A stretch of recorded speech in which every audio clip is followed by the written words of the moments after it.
Guys, आज का हमारा जो टॉपिक है वो है प्रॉपर्टीज़ ऑफ अल्केन्स। सबसे पहले हम लोगों ने बताना है कि हमारे पास अल्केन कितनी स्टेट के अंदर पाया जाता है। हमारे पास अल्केन 3 स्टेट के अंदर पाया जाता है, गैसेस, लिक्विड और सॉलिड के अंदर। गैसेस के अंदर तब पाया जाएगा जब हमारे पास इसका number of carbon 1 to 4 very करेगा, और लिक्विड में तब पाया जाएगा नंबर ऑफ कार्बन 5 to 17 होगा। हमारे पास वैक्सी सॉलिड अल्केन्स होते हैं। वैक्सी सॉलिड तब होगा जब नंबर ऑफ कार्बन 18 से अबव होगा, सो ऑन मूव करता जाएगा, तब वो हमारे पास सॉलिड फॉर्म में प्रेजेंट होगा। दो प्रॉपर्टीज़ अल्केन की ऐसी हैं जो तीनों स्टेट के अंदर कॉमन रहती हैं। वो एक ये है कि कलरलेस, तीनों स्टेट इसकी कलरलेस है, और ऑर्डरलेस, इसकी कोई फ्रेगनेंस नहीं होती है। सेकेंड प्रॉपर्टी हमारे पास है, ये नॉन पोलर होते हैं। क्यों नॉन पोलर होते हैं? Because of less electronegativity difference between carbon और हाइड्रोजन।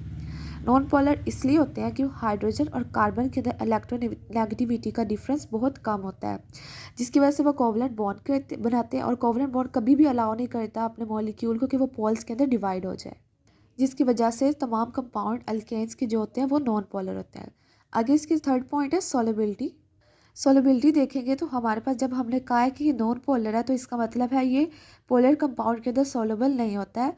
ये हमेशा नॉन पोलर कंपाउंड के अंदर ही सोलेबल होता है।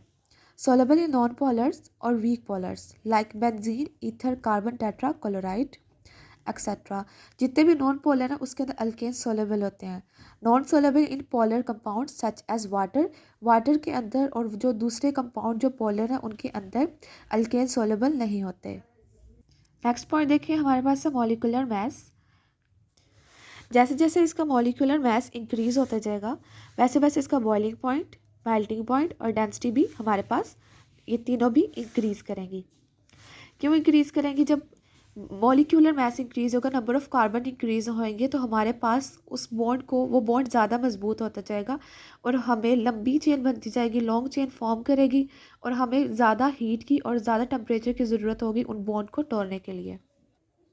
Boiling point, melting point and density, all of these above things are increased by increasing molecular mass. जैसे जैसे CH2 मॉलिक्यूल का इसके अंदर, इस चेन के अंदर इजाफा होता जाएगा, हमारे पास लॉन्ग चेन है, उसके अंदर जब CO2 इंक्रीज होगा, जैसे C ये है, सपोज कि इसका टेम्परेचर हमें लग रहा है 30 डिग्री। जब हमारे पास एक और मॉलिक्यूल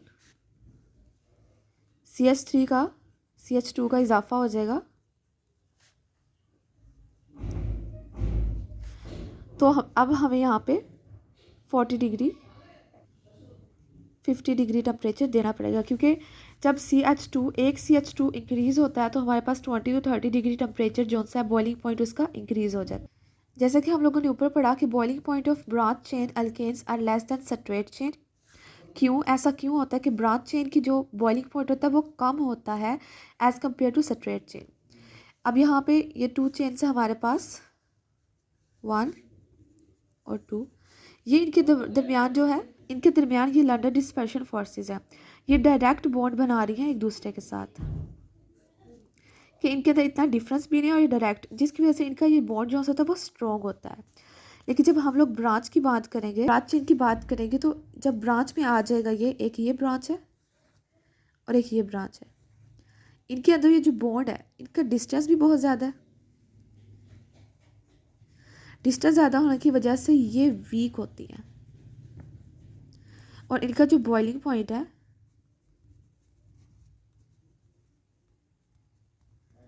वो डिक्रीज कर जाता है as compared to straight chain. Branch chain have lower weak London dispersion forces because of large distance between molecules. उसके बाद मेल्टिंग पॉइंट इंक्रीज करता है जब हमारे पास नंबर ऑफ कार्बन्स इंक्रीज करते हैं, हमारे पास जो है मेल्टिंग पॉइंट भी इंक्रीज करता है, लेकिन वो रेगुलर फॉर्म के अंदर इंक्रीज नहीं करता। अब हम लोग ये नहीं कह सकते हर नंबर ऑफ एक कार्बन के एडिशन से हमारे पास 20 डिग्री होगा या 30 डिग्री होगा। हर मॉलिक्यूल के लिए अपना होगा कि किस मॉलिक्यूल के C के अंदर अगर एक और ऐड हो जाएगा तो हमारे पास 10 डिग्री इंक्रीज़ हो जाएगा, या हम लोग कहें कि अंदर जब हम लोग इंक्रीज़ करेंगे तो हमारे पास 5 डिग्री इंक्रीज़ हो जाएगा। ये हम लोग नहीं कह सकते, ये हर कंपाउंड का डिफरेंट होता है।